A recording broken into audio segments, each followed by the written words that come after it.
बिस्मिल्लाहिर्रहमानिर्रहीम। अस्सलामु अलैकुम डियर स्टूडेंट्स। आज हम लेक्चर नंबर 13 जो चैप्टर नंबर 3 का है computer science class 10 course week 9 का उसको डिस्कस करेंगे। तो अपने पहले टास्क की तरफ चलते हैं। आज का जो लेक्चर एजेंडा है जिसमें हमने सबसे पहले डिस्कशन करनी है वो है फॉर्मेट स्पेसिफायर, जिसको हम ऑलरेडी प्रीवियस लेक्चर में डिस्कस कर चुके हैं। यहाँ पर जो है उस लेक्चर के हमने एग्जाम्पल समझनी है कि फॉर्मेट स्पेसिफायर कैसे यूज़ करना है। उसके बाद दूसरा जो टास्क है वो है स्केप सीक्वेंसेस। स्केप सीक्वेंस क्या है उसको हम वेरियस एग्जाम्पल से देखेंगे ताकि आपको जो है स्केप सीक्वेंस यूज़ करने का, उसके फॉर्मेट कैसे जो है वो स्क्रीन पे डिस्प्ले होते हैं, वो सारे के सारे टास्क समझ आ जाए। तीसरा जो आखिरी टास्क है हमारा जिसको हमने डिस्कस करने, उसमें हम ऑपरेटर्स को डिस्कस करेंगे और मुख्तलिफ टाइप्स ऑपरेटर जो हैं वो कुछ डिस्कस करेंगे। बाकी ऑपरेटर जो हैं वो इंशाल्लाह नेक्स्ट लेक्चर में डिस्कस करेंगे ताकि आपको जो है वो अच्छी तरीके से ये समझ आ जाए। तो आइए अपने पहले टास्क की तरफ चलते हैं, फॉर्मेट स्पेसिफायर की तरफ। Example of format specifiers. हम फॉर्मेट स्पेसिफायर ऑलरेडी डिस्कस कर चुके हैं, उसकी एग्जाम्पल्स देखते हैं। सबसे पहले ये जो आपके दो नज़र आ रहे हैं, these are called preprocessor directive. ये लिखना बिगिनिंग ऑफ द लाइन में ज़रूरी है क्योंकि इसके हम फंक्शन इस्तेमाल करते हैं, जैसे प्रिंटफ है, स्कैनफ है और गेट कैरेक्टर फंक्शन। तो उसके लिए हम इसको यूज़ करते हैं। उसके बाद मेन फंक्शन यूज़ करना है तो मेन स्मॉलर में लिखना है क्योंकि ये फंक्शन है। एंड जो टाइप है बेटा वो आपकी रिटर्न वैल्यू लिखनी होती है, तो इसलिए हमने रिटर्न ज़ीरो लाजमी लिखना होता है फंक्शन के अंदर। और उसके बाद हमने बिगिन ओपनिंग ब्रेस जो है वो यूज़ किया है।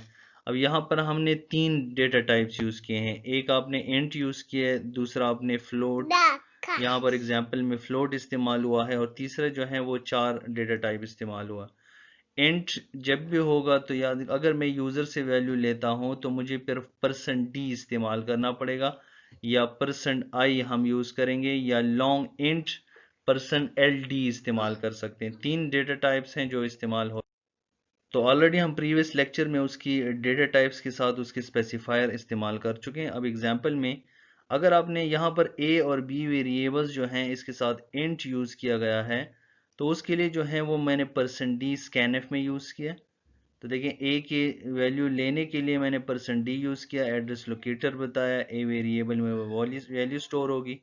इसी तरह जो है %i यूज़ किया है, ये भी इंटीजर के लिए इस्तेमाल होता है और उसके लिए मैंने %b यूज़ किया है। अगर हम ऑक्टल और हेक्साडेसिमल में वैल्यू देना चाहते हैं तो फिर %i स्कैनफ में सपोर्ट करता है, लेकिन अगर आपने %d यूज़ किया हुआ है तो %i ऑक्टल और हेक्सा की वैल्यू को सपोर्ट नहीं करेगा, इतना ख्याल रखें। बाकी प्रिंटफ में चाहे i इस्तेमाल किया हो चाहे %d इस्तेमाल किया हो, दोनों का काम सेम होता है। अब यहाँ पर b की वैल्यू भी स्कैनफ में मैंने एक %d से ले ली, एक मैंने %i से ले ली। तो अगर यहाँ आप डेसिमल इंटीजर देना चाहते हो %i में तो भी ठीक है, और अगर आप यहाँ %d यूज़ करना चाहते हैं तो भी ठीक है। और अगर i मैंने चूंकि इसलिए यूज़ किया ताकि आपको थोड़ा सा कंसेप्ट क्लियर हो, i जो है ये स्कैनफ में याद रखिए %d और %i स्कैनफ में डिफरेंट होता है, लेकिन प्रिंट एफ में दोनों इंटीजर की ही वैल्यू प्रिंट करते हैं। यहाँ पर %d जो है ये इंटीजर की वैल्यू लेगा, यहाँ %i आप इंटीजर की वैल्यू भी दे सकते हैं डेसिमल इंटीजर, इसके अलावा आप ऑक्टल नंबर भी रिप्रेजेंट कर सकते हैं और हेक्साडेसिमल भी दे सकते हैं। अच्छा, प्रिंट एफ में देखें b इज इक्वल टू, ये तो एज इट इज टेक्स्ट है, b इज इक्वल टू, ये %i स्पेसिफायर हम प्रिंट एफ के अंदर इस्तेमाल करते हैं। ये स्केप सीक्वेंस है जो न्यू लाइन में प्रिंट करेगा। b की वैल्यू को कॉल की तो b की जो भी वैल्यू अपने यूजर से लेनी होगी वो आके इसमें प्रिंट कर देगा। ठीक है, तो b is equal to answer आ जाएगा। इसी तरह printf new line x is equal to %f use किया हुआ है। तो देखिए यहाँ पर फ्लोट के लिए मैंने दो वेरिएबल यूज किए हैं, एक x है एक y है। तो इसलिए f फिर प्रिंट एफ में जो है x जब आप कॉल करोगे तो x इज इक्वल टू, तो जब प्रिंट एफ में यूज करोगे तो x के लिए जो स्पेसिफायर इस्तेमाल होगा वो %f होगा। इसी तरह क्योंकि y, बिकॉज x और y की वैल्यू मैंने पहले से इनिशियलाइज की है, स्कैनफ से मैंने नहीं ली, वो मैंने पहले से इनिशियलाइज किया। एक में 3.55 दिया है, दूसरे को 144.36, ऑलरेडी वो फ्लोट में है, पॉइंट में वैल्यू है। तो याद रखिए जब पॉइंट में वैल्यू होगी तो उसके लिए फिर %f यूज करना पड़ेगा प्रिंट एफ में। और ये जो %e है ये एक्सपोनेंशियल नोटेशन है, एक्सपोनेंट में वैल्यू को प्रिंट करने के लिए फिर इस्तेमाल किया जाता है, यानी y की जो वैल्यू होगी वो एक्सपोनेंट में रिप्रेजेंट होगी, वो आपको राइट साइड पे जो आंसर है उसमें आपको रिजल्ट में पता चल जाएगा। इसके बाद 4 चॉइस है, तो 4 एक दूसरा तीसरा डेटा टाइप हमने यूज किया है, उसके लिए हम एक वेरिएबल इस्तेमाल कर रहे हैं चॉइस। ठीक है, चॉइस की जगह आप कोई भी वेरिएबल यूज कर सकते हैं, और चॉइस इज इक्वल टू ए, मैंने एक कांस्टेंट जो है वो रिप्रेजेंट किया, वो कांस्टेंट ए इस चॉइस में स्टोर हो जाएगा। सिंपल मैंने क्या किया, प्रिंटफ में अल्फाबेट इज इक्वल टू, अब ये ए चॉइस चूंकि आपने वेरिएबल कॉल किया तो ये ए इधर आएगा कांस्टेंट, तो इसलिए वो ए की वैल्यू को क्या करेगा, इस %c में स्टोर करेगा। तो फॉर्मेट स्पेसिफायर को अपने प्रिंटफ के अंदर यानी दो कोटेशन के अंदर इस्तेमाल करना जरूरी हो जाता है जब आप वेरिएबल को कॉल करते हो, यानी यहाँ चॉइस कॉल हुआ है जो दो कोटेशन के बाहर है कामा के बाद, तो इसलिए वो ए की जो वैल्यू आएगी उसको स्टोर करना जरूरी है, तो इसलिए हमें उसे स्पेसिफायर की जरूरत पड़ती है। फिर रिटर्न 0 पे प्रोग्राम वापस मेन फंक्शन की तरफ रिटर्न करेगा और आपका जो प्रोग्राम है वो एंड हो जाएगा। अब यहाँ पर एग्जाम्पल को देखते हैं उसके आउटपुट को, तो देखिए यहाँ लिखा हुआ एंटर द वैल्यू ऑफ ए, तो देखिए मैंने स्कैनफ से वैल्यू 14 दे दी, तो a is equal to 14 answer आया, क्यों, क्योंकि उसके बाद डायरेक्ट प्रिंट एफ है, यानी स्कैनफ से मैंने a वैल्यू दी तो print F a is equal to 14 मुझे प्रिंट कर देगा, फिर न्यू लाइन पे आ जाएगा, फिर दोबारा प्रिंट एफ आएगा enter the value of b, तो ये एज इट इज आएगा enter the value of b, फिर उसके बाद स्कैनफ से मैंने वैल्यू दे दी 10, उस 10 को जो है फिर यहाँ पर आपकी वैल्यू जो है वो प्रिंट हो जाएगी, तो वैल्यू प्रिंट होगी तो आपको जो है यहाँ पर सॉरी यहाँ पर जो है वो वैल्यू प्रिंट हो जाएगी, तो b is equal to %i में वो 10 वैल्यू स्टोर हो जाएगी जो यहाँ पर आपको नजर आ रही है। फिर उसके बाद देखें ये प्रिंट एफ जो उसके नीचे है b के बाद x की जो है, तो ऑलरेडी एक न्यू लाइन आपकी ये है और एक न्यू लाइन, यानी दो नेक्स्ट लाइन पे जाना है, इसलिए यहाँ पर अगर आप देखें सामने तो यहाँ पर दो नेक्स्ट लाइंस आई हुई हैं, तो दो नेक्स्ट लाइन के बाद जो है वो तीसरी लाइन पे जो है फिर x की वैल्यू प्रिंट की गई है, तो x is equal to %f लिखा हुआ है इसलिए ये 3.55 है। तो चूंकि f जब लिखा जाता है तो उसके साथ प्रिसीजन आता है जो तकरीबन 7 वैल्यूज होती हैं, 0 0 0 ऐड कर देगा तो 5 टू वैल्यूज ये हो गई, 4 जीरोज ऐड कर देगा तो ये टोटल 6 प्रिसीजन आ जाएंगी, तो 3.55 तो एज इट इज वैल्यू है, ये 4 जीरोज खुद से ऐड कर देगा। आप इसको सेट कर सकते हैं इसके फॉर्मेट को, लेकिन वो फील्ड विड्थ स्पेसिफायर से होता है, वो बाद में आपको इंशाल्लाह प्रोग्राम के अंदर आपको जो है बता दूंगा कि कैसे इस्तेमाल करना है।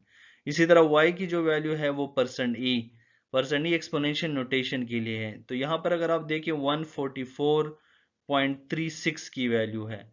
अब ये क्या करेगा, जब यहाँ पर रिजल्ट डिस्प्ले करेगा तो वो 1.44 यानी उसने ये पॉइंट की जो वैल्यू है वो 1 के बाद ले आया, तो 1 के बाद जब पॉइंट की वैल्यू ले तो देखिए एक्सपोनेंट e प्लस 002 भी डिस्प्ले कर दिया, तो ये एक्सपोनेंशियल फॉर्म में रिप्रेजेंट कर रहा है। वाई, बिकॉज आपने स्पेसिफायर %e लिखा हुआ है इसलिए वो एक्सपोनेंशियल नोटेशन में वो वैल्यू डिस्प्ले उसी तरीके से करेगा। इसी तरह जो है वो अगर हम चॉइस वाली वैल्यू अल्फाबेट को देखें तो नेक्स्ट लाइन में आके alphabet is equal to %c होगा और %c में जो है वो a की वैल्यू स्टोर हो जाएगी, तो आपका आउटपुट जो है वो इस तरीके से प्रिंट हो जाएगा इन स्पेसिफायर की वजह से। उम्मीद है कि आपको क्लियर हो चुका है। आइए नेक्स्ट टास्क की तरफ चलते हैं। Escape sequences, very important topic, इसको डिस्कस करते हैं। ये क्या है एस्केप सीक्वेंस? देखिए एस्केप सीक्वेंस जो है ये स्पेशल कैरेक्टर्स होते हैं सी लैंग्वेज में, जिसके ज़रिए हम आउटपुट डिवाइस पे स्क्रीन पे जो रिज़ल्ट शो करते हैं उसको कंट्रोल कर सकें, यानी फॉर्मेट ऑफ द आउटपुट जो है उस तरीके से डिस्प्ले हो, उसके लिए जो स्पेशल कैरेक्टर इस्तेमाल होता है उसको हम एस्केप सीक्वेंस बोलते हैं। और एस्केप सीक्वेंस हमेशा याद रखें \साइन के साथ इस्तेमाल होंगे। और प्रिंटफ के अंदर जो कंट्रोल स्ट्रिंग होता है जिसको हम फॉर्मेट स्ट्रिंग बोलते हैं, उस कोटेशन के अंदर ही एस्केप सीक्वेंस यूज़ करना होता है। तो के साथ जो है आपने कोड कैरेक्टर जो है वो लिखना होता है, वो कोड कैरेक्टर जो होता है वो कंट्रोल करता है उस स्ट्रिंग को, उस टास्क को जिसको आपने स्क्रीन पे डिस्प्ले करना होता है। उसमें वन ऑफ द करेक्टर जो स्पेशल करेक्टर्स हैं, कोड करेक्टर्स, उसमें एक है back slash A. Back slash A जो है जब आप यूज़ करते हो कंट्रोल स्ट्रिंग में, तो ये एक बेल साउंड प्रोड्यूस करता है, तो उसके मुताबिक जो है वो बेल साउंड प्रोड्यूस होगा। अगर आप बैक स्लैश बी यूज़ करते हो, इंशाल्लाह आगे उसकी एग्जांपल आएगी तो मैं इंशाल्लाह वन बाय वन सारे समझा दूंगा, यहाँ पर सिर्फ उसकी डिस्क्रिप्शन देख रहे हैं। देखिए बैक स्लैश बी जो होता है, ये लेफ्ट साइड की तरफ जो कर्सर होता है, यानी आपका कर्सर फॉर एग्जांपल यहाँ पर और आपके यहाँ करेक्टर्स हैं, तो ये one by character left side की तरफ वन करेक्टर को रिमूव करता है। That is the purpose of back space, यानी बैकवर्ड की तरफ मूव होता है वन पोजीशन पे। न्यू लाइन तो ऑलरेडी जो है वो प्रैक्टिस कर चुके हैं कि ये आपके टेक्स्ट को नेक्स्ट लाइन की तरफ लेके आता है। बैक स्लैश आर सबसे important, carriage return. Carriage return का काम यह है कि आपने कोई अगर दो टेक्स्ट लिखे होते हैं और आप कैरेज रिटर्न यानी slash backslash R use करते हो, तो ये cursor beginning of the current line पे ले आता है। फॉर एग्जांपल यहाँ आपने एक टेक्स्ट लिखा हुआ है, उसके बाद यहाँ कैरेज रिटर्न यूज़ किया और फिर यहाँ टेक्स्ट है, तो ये जो कैरेज रिटर्न जहाँ अकर होता है, ये कर्सर को बिगिनिंग ऑफ लाइन की तरफ ले आता है।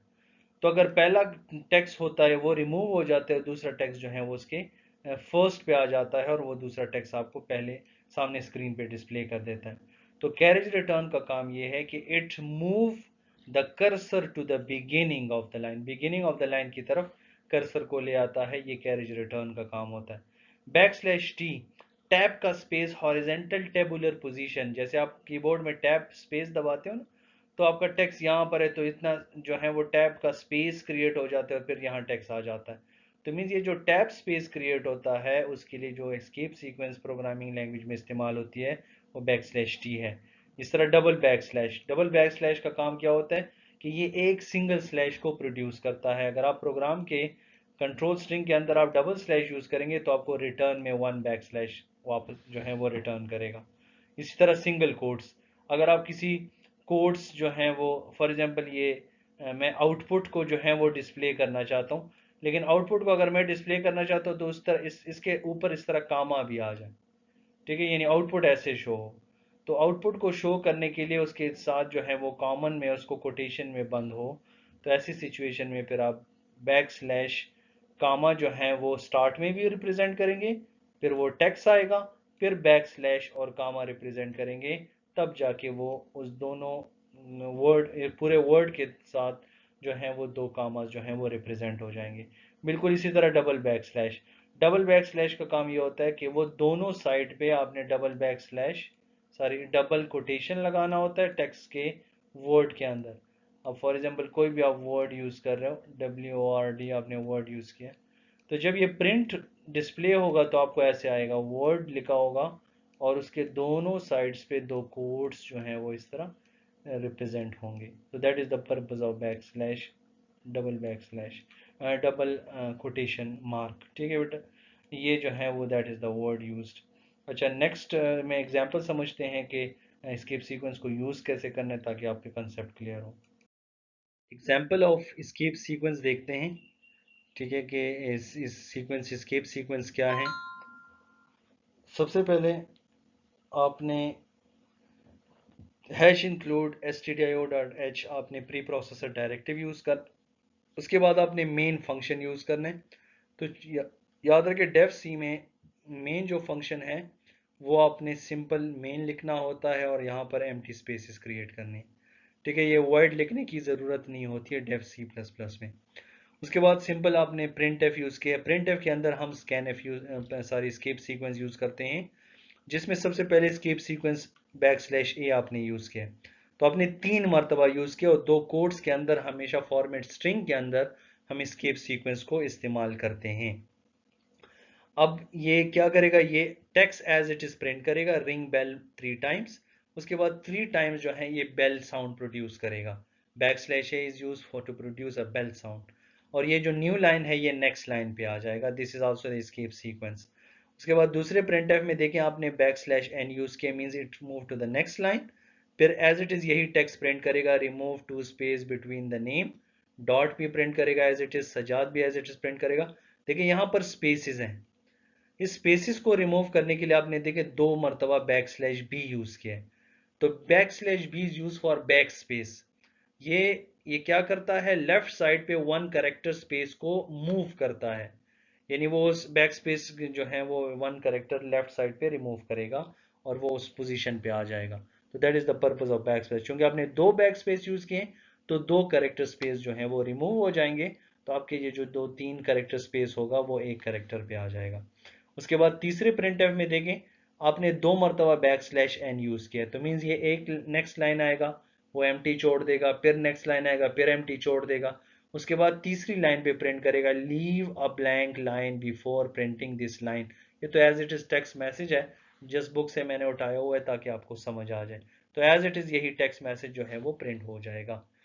फोर्थ पे आपने क्या करना है, बैक स्लैश एन देखिए मैंने यूज किया है और यहाँ बहुत सारा स्पेस दिया हुआ है। फिर उसके बाद मैंने carriage return backslash R use किया हुआ है। ये जो बैक स्लैश आर है ये क्या करता है, इसका मेन काम क्या है कि ये कर्सर को बिगिनिंग ऑफ लाइन पे ले आता है, यानी आपका कर्सर जो है ये इधर बिगिनिंग ऑफ लाइन पे आ जाएगा। तो जो भी बैक स्लैश आर के बाद का टेक्स्ट होगा वो बिल्कुल स्टार्ट में आ जाएगा, तो ये स्पेसेस खत्म हो जाएंगे। That is the purpose of backslash R. उसके बाद फिफ्थ प्रिंट एफ को अगर हम देखें तो वहां पर बैक स्लैश एन यूज किया तो पहले न्यू लाइन में आएगा। उसके बाद issue tab after each word, ये एज इट इज प्रिंट हो जाएगा। डॉट बी आई के बाद देखिए आपने एस्केप सीक्वेंस यूज किया बैक स्लैश टी, तो आई और एम के दरमियान टैब का स्पेस आएगा। फिर एम के बाद सजाद का जो है उसके दरमियान टैब का स्पेस आएगा। आउटपुट से इंशाल्लाह आपको फिर समझ आ जाएगी कि कैसे यूज करने। तो आप एक से ज्यादा एस्केप सीक्वेंस एक प्रिंट एफ में यूज कर सकते हैं। उसके बाद नेक्स्ट प्रिंटफ में देखिए आपने एक न्यू लाइन यूज किया हुआ है जिसमें आपने बैक स्लैश सिंबल यूज किया है, 2 बैक स्लैश। तो देखें 2 बैक स्लैश का मतलब है कि ये सिर्फ एक बैक स्लैश को रिटर्न करेगा। इसी तरह जो है वो सिंगल कोट्स देखें, यहाँ पर अगर आप देखें तो सज्जाद के सामने मैंने उस ऊपर सिंगल कोट्स यूज किए लेकिन वो स्केप सीक्वेंस में इस्तेमाल किए, बैक स्लैश कामा बैक स्लैश कामा। अगर आप सिर्फ एक साइड पे बैक स्लैश कामा यूज करोगे तो सिर्फ एक साइड पे सजाद के एक साइड पे कामा होगा, दूसरे वर्ड के एंड में कामा नहीं होगा। इसलिए एक चीज का ख्याल रखें कि जब आप दोनों साइड्स पे कामा लेके आएंगे तो 2 दफा बैक स्लैश कामा बैक स्लैश सिंगल कामा इस्तेमाल करेंगे। इसी तरह जो है वो सिंग डबल कोट्स के लिए भी इस तरह आपने करना है कि डबल कोट्स आपने सजाद के दोनों साइड्स पे escape सीक्वेंस को यूज करना है। बाकी टेक्स्ट जो है वो एज इट इज प्रिंट होगा, लेकिन सजाद जो होगा वो 2 कामा में 2 कोट्स के अंदर प्रिंट होगा। अब इसके बाद लास्ट वन है क्वेश्चन मार्क वाला, तो it produce a question mark. तो आप बैक स्लैश क्वेश्चन मार्क लगा दें, जब ये डिस्प्ले होगा पूरा टेक्स्ट तो ये पूरा टेक्स्ट डिस्प्ले होगा और आखिर में उसके क्वेश्चन मार्क लगा होगा। आइए उसको आउटपुट में देखते हैं कि आउटपुट में कैसे प्रिंट कर रहा है। तो देखिए सबसे पहले स्पेस, नेक्स्ट लाइन, ये पूरा खाली छोड़ देगा। उस नेक्स्ट लाइन के बाद आ जाएगा रिंग बेल 3 टाइम्स, ठीक है, क्योंकि अब रिंग बेल 3 टाइम से पहले आपने बैक स्लैश एन यूज किया हुआ है तो वो एक स्पेस आ जाएगा। उसके बाद 3 बेल साउंड प्रोड्यूस करेगा, backslash A back slash A back slash A से 3 बेल साउंड प्रोड्यूस होंगे। उसके बाद आपने देखें फिर न्यू लाइन, तो ये उसके बाद नेक्स्ट लाइन पे आ जाएगा। तो दूसरी लाइन में remove 2 spaces between the name dot Sajjad. अब सजाद और हैदर के दरमियान देखिए स्पेस में आपने बी स्लैश बी लगाया था, बैक स्लैश बी। अब देखिए उस पर यहाँ पर स्पेस कम हो गया है क्योंकि उसने बाकी स्पेस स्लैश बी से 1 कैरेक्टर लेफ्ट साइड की तरफ रिमूव कर दिया। That is the purpose of backslash B. अब उसके बाद तीसरे प्रिंटफ में देखें तो आपने 2 दफा बैक स्लैश एन यूज किया है। तो देखें एक बैक स्लैश एन जो है वो एक लाइन खाली छोड़ देगा, फिर दूसरा बैक स्लैश एन दूसरी लाइन खाली छोड़ देगा। उसके बाद फिर नेक्स्ट लाइन पे आएगा तो आपको प्रिंट करेगा leave a blank line before printing this line. ये तो as it is text message है जो कोर्स के अंदर लिखा हुआ है, एज इट इज उसी तरीके से प्रिंट कर देगा। नंबर 4 में देखें आपने जो है वो कैरेज रिटर्न यूज किया था। तो कैरेज रिटर्न में अगर यहां पर देखें तो बहुत सारा स्पेस आपने प्रोड्यूस किया था। अब वो स्पेस यहाँ आउटपुट में देखें तो वो नजर ही नहीं आ रहा है, यानी मूव द कर्सर जो बैक स्लैश आर के बाद था वो बिल्कुल बिगिनिंग ऑफ द लाइन में आ चुका है और आपके सामने जो है वो ये पूरा का पूरा टेक्स्ट प्रिंट कर रहा है। उम्मीद है कि क्लियर हो चुका है। उसके बाद जो है वो टैब स्पेस देखें, तो display backslash symbol as it is आया, sorry issue tab after each word, ये एज इट इज आया। अब आई के बाद आपने टैब का स्पेस लिखा था, तो देखें ये टैब स्पेस क्रिएट हुआ, फिर एम प्रोड्यूस जो है वो डिस्प्ले किया, फिर टैब का स्पेस जो है वो प्रोड्यूस हुआ, और उसके बाद सजाद प्रिंट किया। तो ये टैब स्लैश टी के लिए बैक स्लैश टी के जरिए जो है ये टैब स्पेस क्रिएट होता है। इसी तरीके से सिंगल डबल बैक स्लैश से देखिए आपको एक सिंगल बैक स्लैश जो है वो रिटर्न करेगा। सिंगल कोट्स में देखिए आपने दोनों तरफ जो है वो बैक स्लैश कामा लिखा था, तो दोनों तरफ ये कामा जो है वो डिस्प्ले होगा सजाद के नाम के साथ। इसी तरह दूसरे सजाद के जो दूसरी लाइन प्रिंट एफ में था उसमें आपने दो कोट्स इस्तेमाल किए थे, तो ये दो कोट्स आ जाएंगे। और आखिरी जो था वो क्वेश्चन मार्क, देखें ये वो क्वेश्चन मार्क कर प्रोड्यूस कर देगा, ये आपके एस्केप सीक्वेंस के जरिए प्रिंट कर देगा। That is the purpose of escape sequence. उम्मीद है कि आपको क्लियर हो चुका है। आइए नेक्स्ट टास्क की तरफ चलते हैं। इस लेक्चर एजेंडे में हमने दो चीज़ें डिस्कस की, एक फॉर्मेट स्पेसिफायर, दूसरा उसकी एस्केप सीक्वेंस। ठीक है, अब तीसरा जो मेन टास्क है, जो सबसे इंपॉर्टेंट है, लास्ट टास्क, ये है डिफरेंट टाइप्स ऑफ ऑपरेटर्स। उसमें से कुछ चंद हम इस में पढ़ेंगे इस लेक्चर में, और इंशाल्लाह कुछ जो हैं वो ऑपरेटर्स नेक्स्ट लेक्चर में जो है वो डिस्कस करेंगे। तो सबसे पहले ऑपरेटर्स पढ़ते हैं। ऑपरेटर्स क्या हैं? तो देखिए ऑपरेटर्स जो होते हैं ये सी लैंग्वेज में क्या है, तो ऑपरेटर बेसिकली सिंबल्स होते हैं।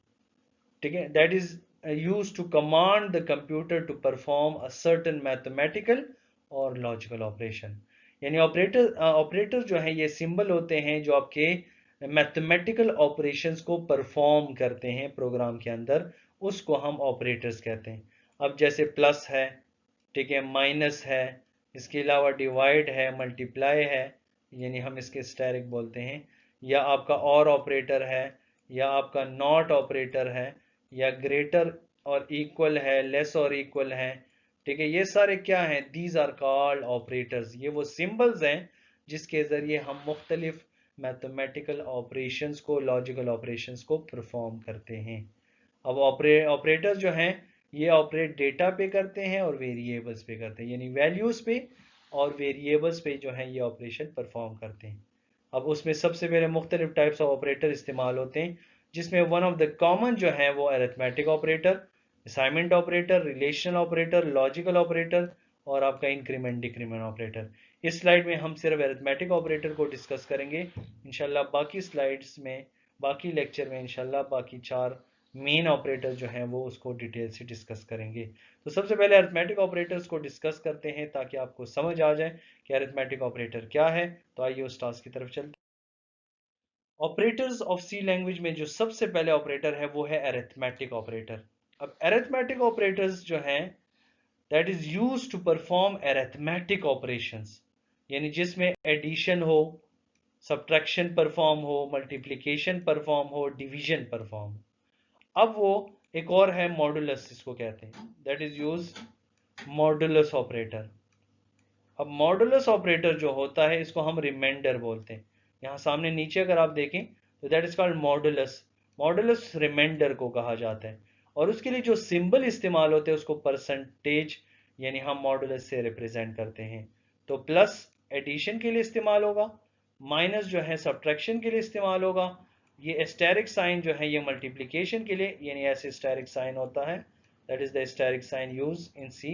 आप उसको जो है वो मल्टीप्लिकेशन के लिए इस्तेमाल करते हैं, और जो फॉरवर्ड स्लैश होता है इसको हम डिवाइड के लिए इस्तेमाल करते हैं, और जो परसेंटेज फॉर्म में होते हैं उसको हम मॉडुलस यानी रिमाइंडर के लिए इस्तेमाल करते हैं। एग्जाम्पल समझते हैं ताकि ऑपरेटर्स जो हैं, देखिए मैं एक छोटा सा टास्क ले रहा हूँ, दो वेरिएबल्स की वैल्यू मैं यूजर से लेना चाहता हूँ, और उसके जरिए मैं एक सिंपल कैलकुलेटर बनाना चाहता हूँ जिसमें मुझे addition, subtraction, multiplication, division, modulus सारे टास्क परफॉर्म करके दे।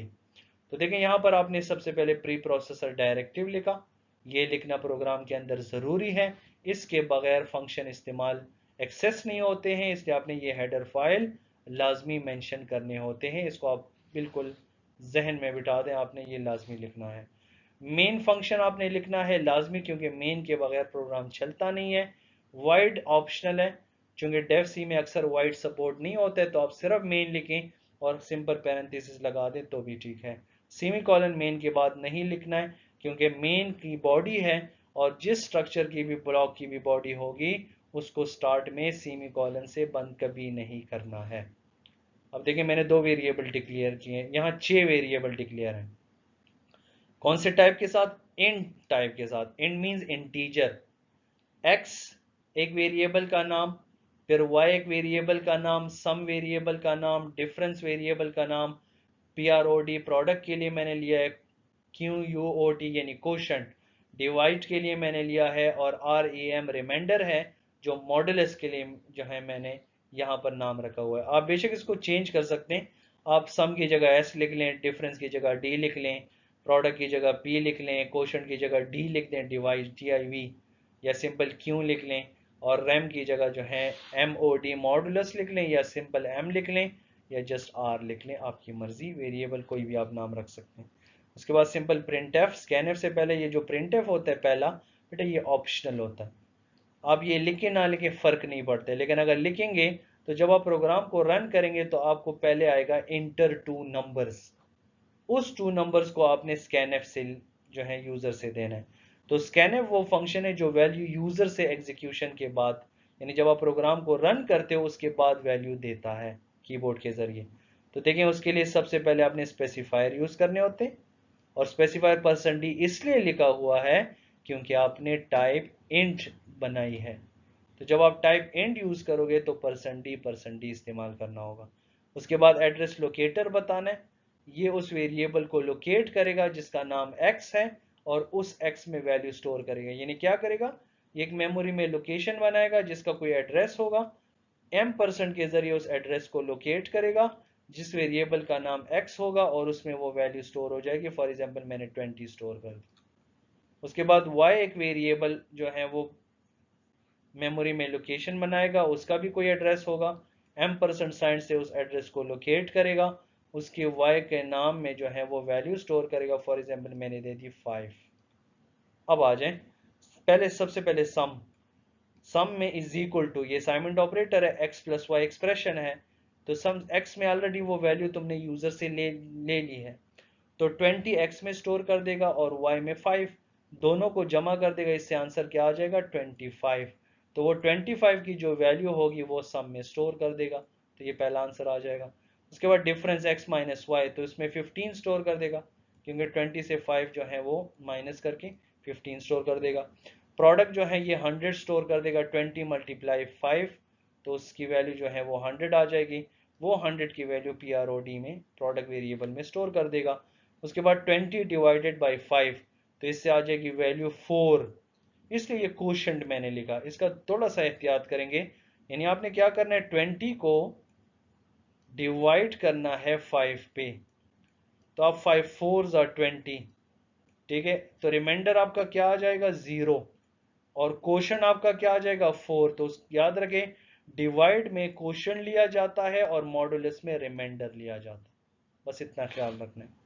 डिवाइड में क्वोशंट लिया जाता है, और जो है वो रिमाइंडर जो होता है वो एज अ मॉडुलस लिया जाता है। तो यहाँ पर remainder x divide by y की 4 वैल्यू आ जाएगी, और रिमाइंडर जो मॉडुलस है x मॉडुलस y उसकी वैल्यू आ जाएगी 0। अब सिंपल इसको हमने इस प्रिंट एफ में प्रिंट करना है, तो प्रिंट एफ में आप लिखेंगे सम इज इक्वल टू, ये तो टेक्स्ट मैसेज है, न्यू लाइन आएगा टेक्स्ट मैसेज। उसके बाद %d इसलिए लिखा है क्योंकि आपने वेरिएबल कॉल किया है 2 कोट्स के बाद, तो जब भी वेरिएबल कॉल होगा तो उसकी वैल्यू को स्पेसिफायर में लाजमी स्टोर करना पड़ता है, इसलिए हम ये स्पेसिफायर इस्तेमाल करते हैं प्रिंटफ के अंदर जब वेरिएबल कॉल होता है। तो %d इसलिए यूज किया क्योंकि इंट आपने डिफाइन किया। तो सम में क्या वैल्यू थी 25, वो इंटीजर थी, वो %d में स्टोर हो जाएगी। तो आपका पहला आंसर आ जाएगा सम इज इक्वल टू 25, ये पहला आंसर आ जाएगा। फिर नेक्स्ट लाइन में आ जाएगा डिफरेंट इज इक्वल टू 15, फिर तीसरे में आ जाएगा प्रोडक्ट इज इक्वल टू 100, फिर फोर्थ लाइन में नेक्स्ट लाइन में आ जाएगा क्वोशंट इज इक्वल टू 4, और फिर फिफ्थ लाइन में remainder is equal to 0 answer screen पे डिस्प्ले कर देगा। अब घर जाके इसकी प्रैक्टिस कर लें ताकि आपको अच्छे तरीके से समझ आ जाए। उम्मीद है कि आज का ऑपरेटर आपको क्लियर हो चुका है। इंशाल्लाह बाकी जितने ऑपरेटर्स हैं उसको नेक्स्ट लेक्चर में डिस्कस करेंगे, उस वक्त तक आप ये जितने भी टास्क हैं इसको रिव्यू कर लें, अगर कोई प्रॉब्लम हो तो आप क्यूरी कर लें। Thank you for watching this lecture. आप इंशाल्लाह अगले लेक्चर में हम ऑपरेटर्स के बाकी टाइप्स डिस्कस करेंगे। आप यहाँ जो जितने टास्क हैं इसको रिव्यू कर लें ताकि आपको बेसिक समझ आ जाए। इसी को इंशाल्लाह आगे हम नेक्स्ट चैप्टर्स में डिस्कस करेंगे ताकि आप उसको वहाँ पर इजीली इस्तेमाल कर सको। थैंक यू, अल्लाह हाफिज़।